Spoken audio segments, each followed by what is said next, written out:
TV 조슈아, 박혁 전도자의 축사 사역에 대한 의문점에 대해 말씀드릴 것입니다. 많은 사람들이 믿는 자가 어떻게 귀신이 들리고 하나님을 사랑하는 자가 어떻게 귀신이 들리냐에 대해 의문점을 가진 자들이 존재해서 이것에 대해 말씀드릴 것입니다. 이것을 다각도로 말씀드릴 것입니다. 첫 번째, 우선 성경에서 말하는 그리스도인, 제자와 오늘날 교회에서 말하는 그리스도인과 제자의 상태가 완전 다르다는 것을 이해할 필요가 있습니다.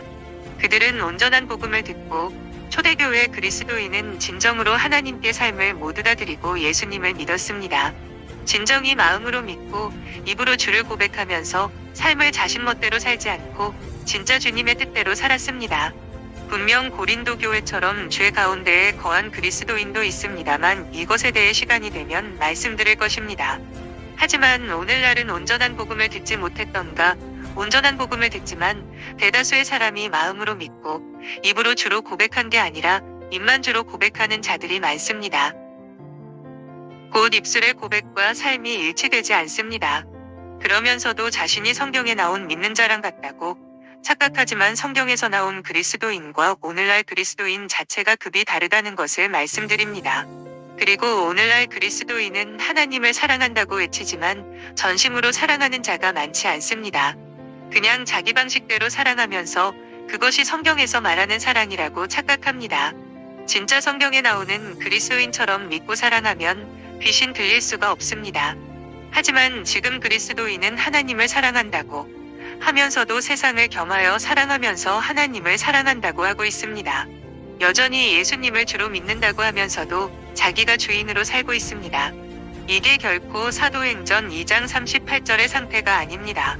이게 진정으로 성경에서 말하는 회개한 상태입니까? 성경에서 말하는 회개는 마귀의 열매에서 성령의 열매를 맺는 상태를 회개라고 합니다. 성경은 죄를 짓는 자마다 마귀에게 속한다고 말하고 있으며 순종하는 자의 종이 될 것을 말하고 있습니다. 두 번째, 온전한 복음을 듣지 못했기 때문에 또는 다른 복음을 들었기 때문입니다. 성경에서 온전한 복음은 히브리서 6장 1절에서 2절의 상태가 다 포함된 상태가 온전한 복음입니다. 하지만 오늘날 전하는 복음 대부분이 온전하지 않거나 다른 복음입니다. 어떤 곳은 침례를 하지 않습니다. 어떤 곳은 성령의 은사가 중지됐다고 합니다. 어떤 곳은 믿음과 행함을 분리하거나 믿음은 행함이 필요 없다고 합니다. 어떤 곳은 안수사역 자체를 하지 않거나 파송식할 때만 합니다. 곧 성경 말씀을 전하는 것이 아니라 인간의 계명을 복음으로 둔갑해서 전합니다. 이런 복음을 듣고 과연 그 듣는 사람이 성경에서 말하는 온전한 삶을 살 수 있다고 생각하십니까? 세 번째, 요한복음 14장 16절 말씀에 근거하여 성령님께서는 어떤 죄를 계속 범하더라도 절대로 떠나지 않는다고 생각하는데 이것도 이 성경 구절만 보았기 때문에 그런 극단적인 해석이 나오는 것입니다. 요한복음 14장 16절 말씀은 말씀대로 순종하고 일부러 죄를 계속적으로 범하지 않은 자가 떠나지 않는다고 해석해야 옳습니다. 왜냐하면 성경 곳곳에 온전한 복음을 듣더라도 히브리서 6장 4절에서 8절, 히브리서 10장 26절에서 28절, 고린도후서 13장 5절에서 버림당할 수 있다고 말하고 고린도후서 7장 1절, 데살로니가전서 5장 22절에서 23절처럼 영이 더럽혀진다는 것을 암시해주기 때문입니다. 그렇다고 해서 한 번 죄를 짓는다고 저는 성령이 떠난다고 하는 것이 아닙니다. 그때는 근심하십니다. 그때 회개하면 되지만 양심이 화인맞아 계속 죄를 짓는다면 성령님은 떠나고 버림을 받을 것입니다. 이것은 온전한 복음을 듣는 자의 기준입니다. 온전한 복음을 듣지 않은 자는 죄를 이길 힘이 존재하지 않고 계속 죄를 짓기 때문입니다. 또 성경은 로마서 8장 9절, 유다서 1장 19절처럼 성령이 없는 자들이 있음을 말해줍니다. 그리고 진짜 거듭난 자의 기준으로 TV 조슈아 목사님이 말씀한 대로 말씀드립니다. 거듭난 자는 죄에서 자유함이 존재한다고 말합니다. 오늘날 교회는 정말 성경에서 말하는 것과 어긋나는 것들이 매우 많습니다.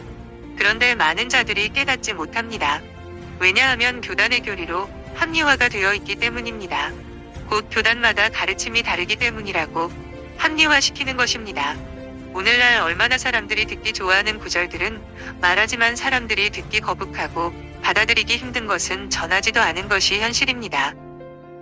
오늘날 요한 1서 1장 7에서 10절을 인용하면서 회개한다고 하는데 이 구절은 진짜 주로 모시는 자들이 죄를 지었을 때 해당되는 구절입니다.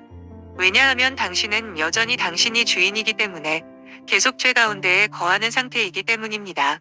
오늘날 TV 조슈아 설교를 듣거나 설교집을 읽거나 들으면 그래서 오늘날 교회에서 말하는 것이랑 충돌되는 게 많은 이유가 성경을 이해하는 관점 자체가 다르기 때문입니다. 심지어 오늘 많은 목사라는 직분에 있으면서도 자신도 복음에 대해서 모르고 구원받지 못하고 다른 복음을 전하는 자들도 많습니다. 그렇기 때문에 예수님을 믿는다는 자들이 그들이 성령의 역사를 회방하고 성령 회방죄를 아무렇지 않게 지을 수 있는 것입니다. 단지 신학과 교단 안에서 포장되어 있기 때문에 사람들이 분별하지 못한 것뿐입니다. 오늘날 많은 사람들이 다른 복음을 신천지나 하나님교회, 울문교 등에서 한정짓는 데 아닙니다. 심지어 동성연애를 주장하는 목사도 거짓 선지자입니다. 그런데 그런 자들이 미국에서는 목사를 하고 있는 것이 현실입니다. 성경대로 진짜 선지자와 거짓 선지자는 열매로 알 수 있습니다.